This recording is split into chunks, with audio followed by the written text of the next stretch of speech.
Welcome back. For this episode, we're going to start off with our first race of this game. And this is pretty interesting because when a game that's not about racing has a part where you race, that can get pretty bad. It can be like a vehicle section in a first-person shooter.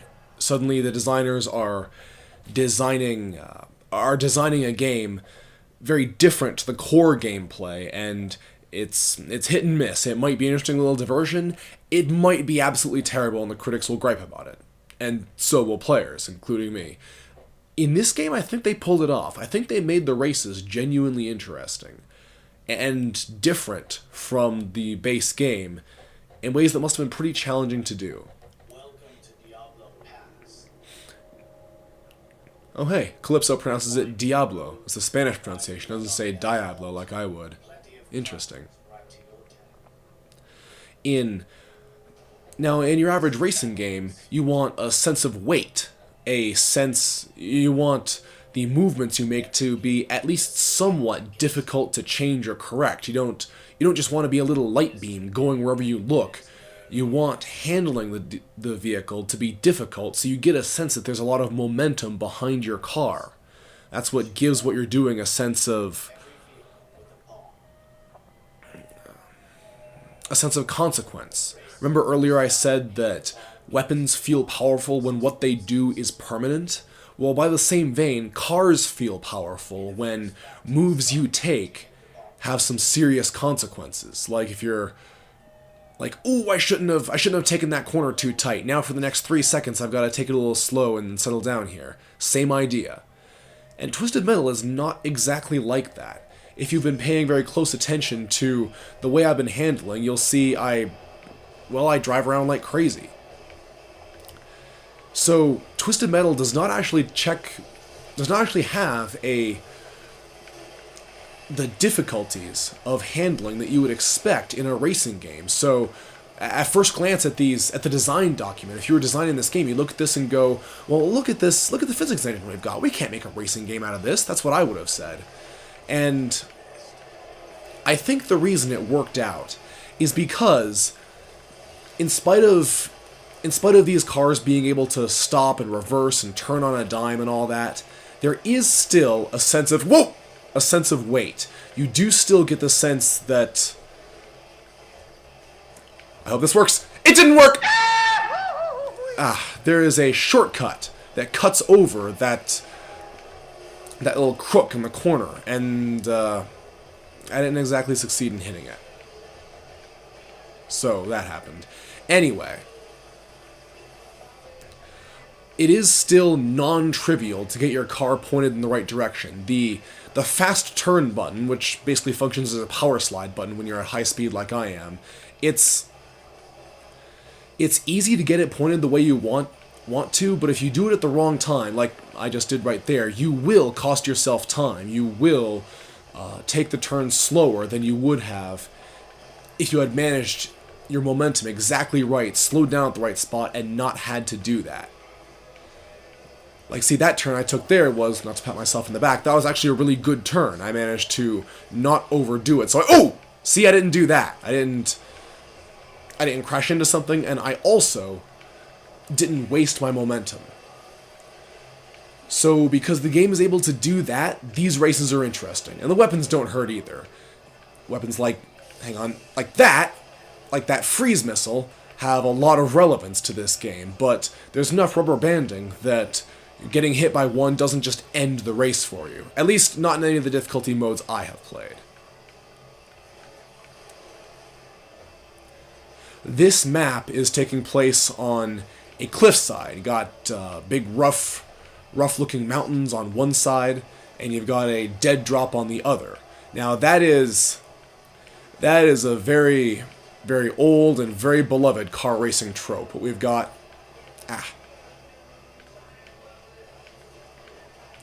This happened in Acceleracers, that Hot Wheels cartoon they made in 2005 to promote their toy line. This happened where we get introduced to our main characters by seeing them street race on the California coastline. This happened in Speed Racer, where during part of one race they drive along this Himalayan-looking mountain range, and you see,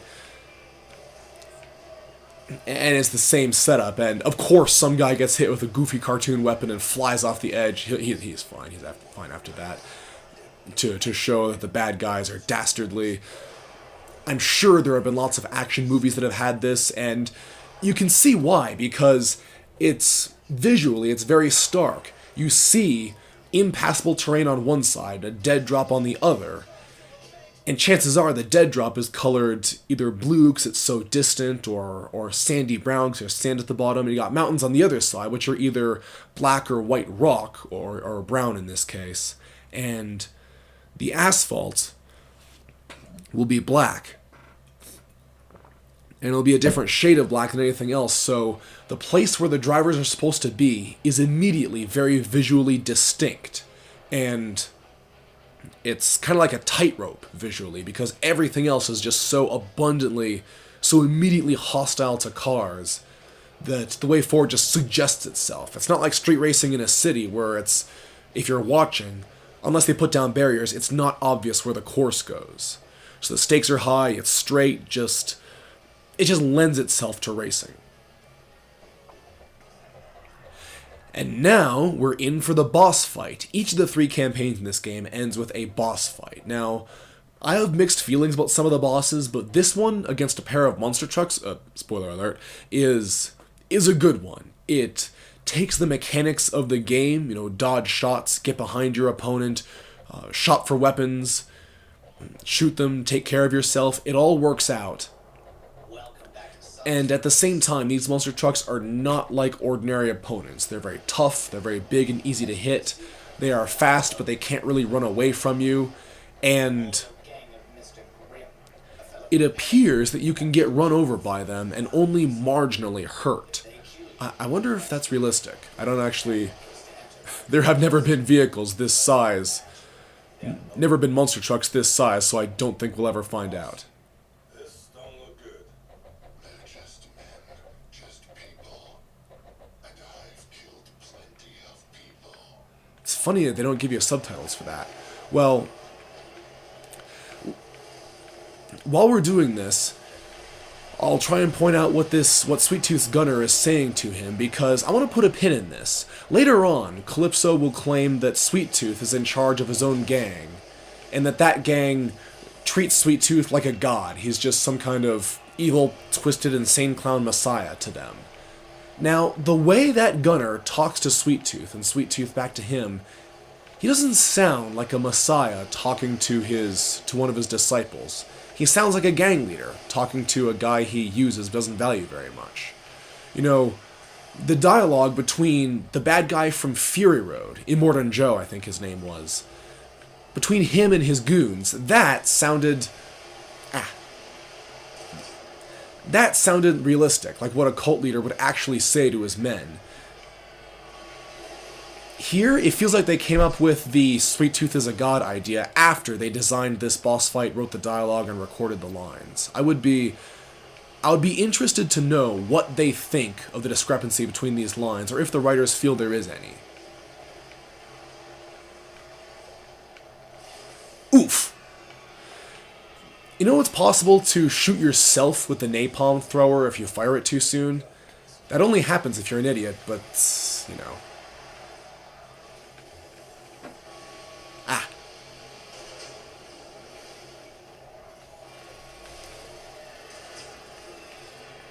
I want to point out that maybe you can't hear it or maybe you can, but before these monster trucks rear up and slam themselves down, their horns make a sound that is genuinely unnerving. Like, if I heard this on my commute, that would scare the dickens out of me. That is a good bit of game design. It would have been very tempting, I imagine, for the game developers to neglect that, but giving their boss monsters an intimidating voice goes a long way towards making this fight feel as big and as dangerous and as terrifying as a fight against giant monster trucks should. I remember an interview with the director of the Star Wars The Clone Wars TV series, where he was talking about an episode that took place in a city on Coruscant, if the Star Wars fans are familiar with that spot. And he just spent the entire interview saying, I challenge you to listen to this scene where this woman's running away from the police with the sound on and then again with the sound off. It is, and I think he was correct in this, it is night and day. Just the difference that it makes hearing the people and the sirens and the feet clopping and the little floating robot that's chasing the woman. I actually didn't take his advice and try that, but I am sure he's correct because sound effects make a huge difference.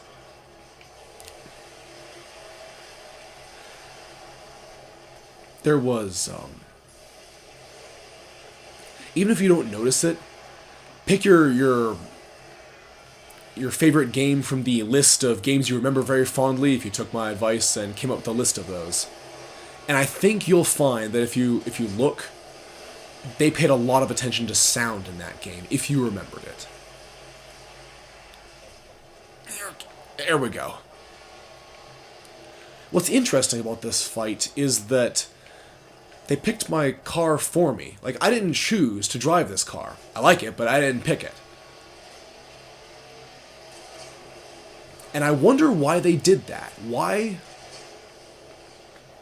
was it important that this fight have this one car? I don't know.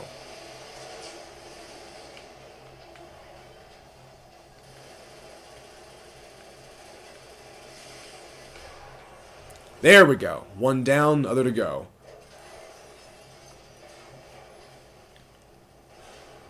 I love the way the wheels fly off that car. The way you can see those big dark cylinders just tumbling around away from the vehicle. It's a very intense image. Don't worry, boss. Just get us close. I'll take care of the rest. It's like, hey, Sweet Tooth, that's money in the swear jar. It's like watching someone's head fly off, except it's not grisly because it's just a machine. It's intense, but not violent. I like that. Smash, smash, smash, smash, smash, smash. Because clearly I'm against... Ow! Clearly I'm against violence. Now my gunner here thinks that I want to stick him to the bottom of that monster truck, and I do, but only after I get myself some health because I got myself beaten up pretty bad. I was not good at avoiding the head-on collisions from those things. They do indeed harm you, but you don't just immediately get squashed flat if you get run over by them.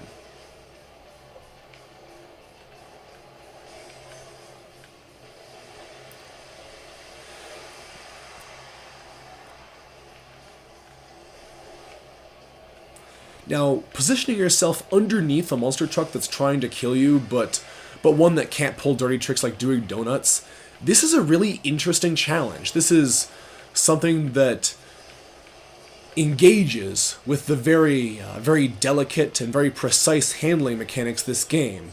Like, these cars can handle a lot better than real cars can. And so the designers cooked up a challenge that would still be a challenge for...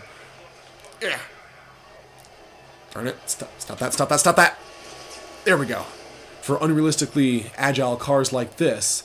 And they made it thematically appropriate to Twisted Metal. Like, what could be more Twisted Metal than fighting a monster truck?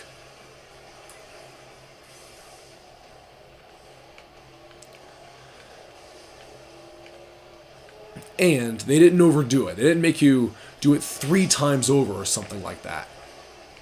They had the restraint to come up with an interesting game mechanic and deploy it once.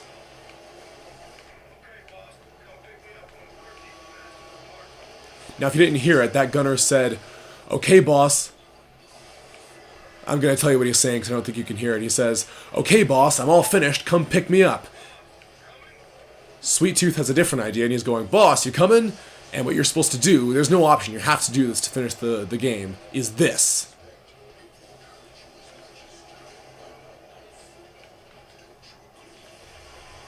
Is this. Which button am I supposed to push?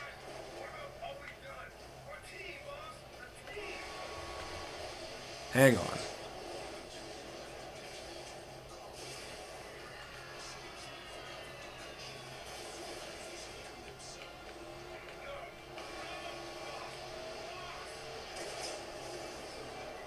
There!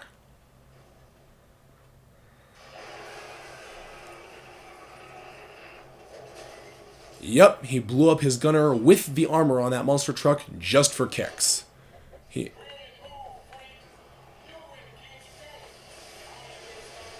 And what he added was, it saves me the trouble of having to cut you, so Calypso will only give me my wish. Sweet Tooth is not a very nice man.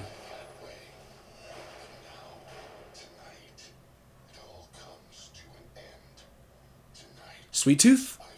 Your head.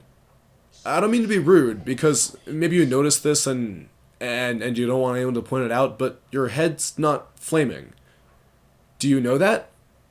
Are you okay? Can I get you something? A match? Yes? No? That's weird. Every time I play this one level, at the end of it, Sweet Tooth's head is not flaming like it should be, and I don't know why. Do the particle effects shut off at the end of that boss fight and the game developers forgot about that? It seems unlikely. I don't think I bought this game used and probably refurbished. I know it has never been updated because Axel isn't unlocked. So maybe in an update they fix that. Now here's the end movie. Here's the end of Sweet Tooth's story.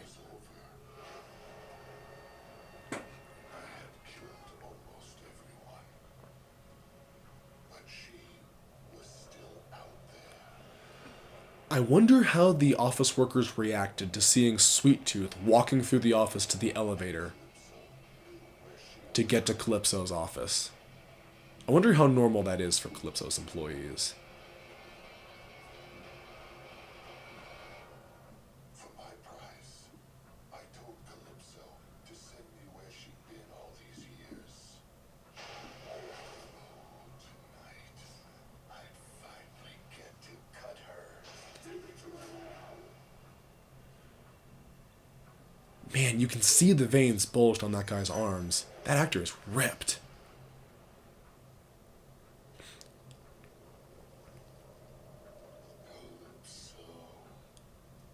Calypso, where's my goddamned prize? Look around, Sweet Tooth. You've been given your prize. That night, when she first encountered you. Calypso is playing into Sweet Tooth's insanity here. He's saying she first encountered you. Now, if we treat Sweet Tooth and the man he used to be as the same person, she emphatically did not encounter him for the first time then. But no, Calypso's putting it, she first encountered you. You were a new man. Also, she has the family photo. Okay, she's been dead for 10 years. She died 10 years before this game takes place. Put a pin in that. Remember that.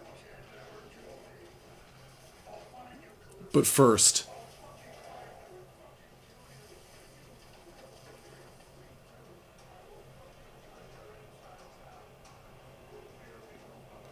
this is an amazing ending. This is the perfect, fitting end for Sweet Tooth. It's really a comeuppance story. His murderous ways get him stuck in the same grave as one of his victims.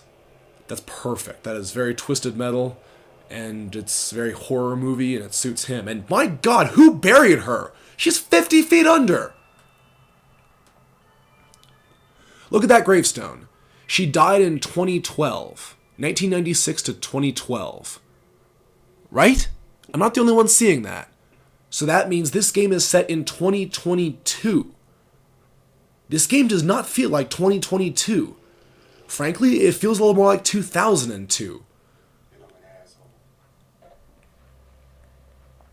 And then if you're playing this game for the first time, the Sweet Tooth cutscene segues seamlessly into the Mr. Grimm cutscene. So that first line there makes a little more sense. I'm not letting go of that. This is 2022. Did the game developers know they were doing that? It feels more likely that they forgot. Or maybe But no, that gravestone was clearly put there for her. It's got her name on it, and his name just spray painted over it. I don't get it.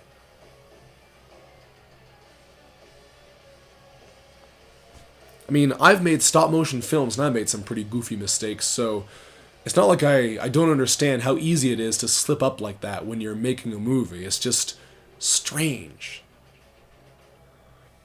Okay, I think that's all the interesting things I had to say about him. All of these stories, you'll find, are some kind of... It's kind of ambiguous. It feels like they're morality tales. You know, I won't spoil the other two just yet, but, you know, Sweet Tooth has a wish for absolutely anything he wants, and he chooses to go murder his own daughter. And he ends up, and it turns out, in a manner of speaking, he already did, and now he's going to suffer exactly the same fate she did. Like, she wasn't buried alive, but he's buried with her now, and that's very... I think that very well symbolizes him destroying himself along with her. Maybe Sweet Tooth, the mask, was correct after all when it said, I killed him, then I killed his family. Sweet Tooth, you done wrong. Anyway, here's Mr. Grimm.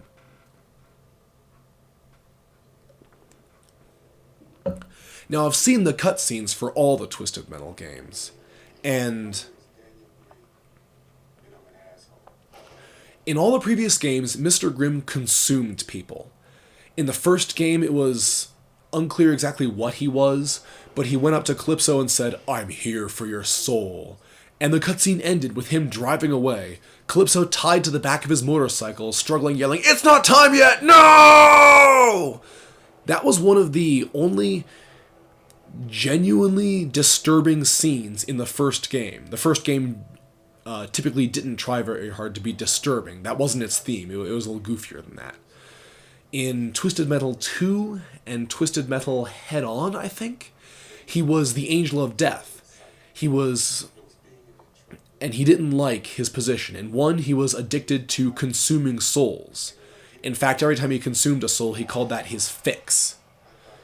And, you know, it's clearly a drug allegory, and he asks Calypso to accelerate the process so we can get more of his fix, and ends up driving humanity to extinction.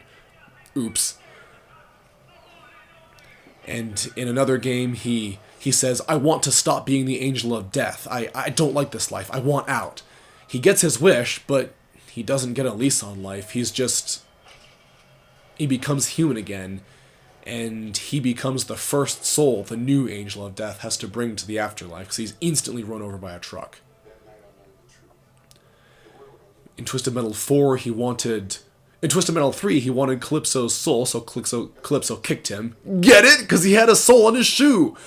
And in Twisted Metal 4, Mr. Grimm wanted the soul of the person who was hosting the Twisted Metal tournament. Like, again. So he dueled that person, winner gets the soul, the first one dead, and he lost. He was a pirate that time, that was weird. And in Twisted Metal Black, he was a prisoner of war in the Vietnam War, an American who was captured by the Vietnamese, and starved and forced to cannibalize the buddy he was with in order to survive, and it broke him. And Calypso offered him a spot in his contest, and when Mr. Grimm wins, as his reward, he gets to devour the person who put him in that pit and made him turn to cannibalism in the first place. So he gets revenge, but at the same time, that guy did succeed in breaking him and turning him into a monster. He's now free. He freely acknowledges that he has a taste for human flesh, and that's what he is now. He is now a nightmare. I like that bit of writing. That is, it very much has the feeling of a Halloween story. It's the sort of thing you'd tell over a campfire. Now, the reason I lay out all of that, I went through all of these stories that are not part of this game, is because I want to contrast them with the story that we have in this game. And I will get into that, because we've hit the 26-minute mark. I probably couldn't finish this in 30 minutes. We will get to that next episode. I'll see you then.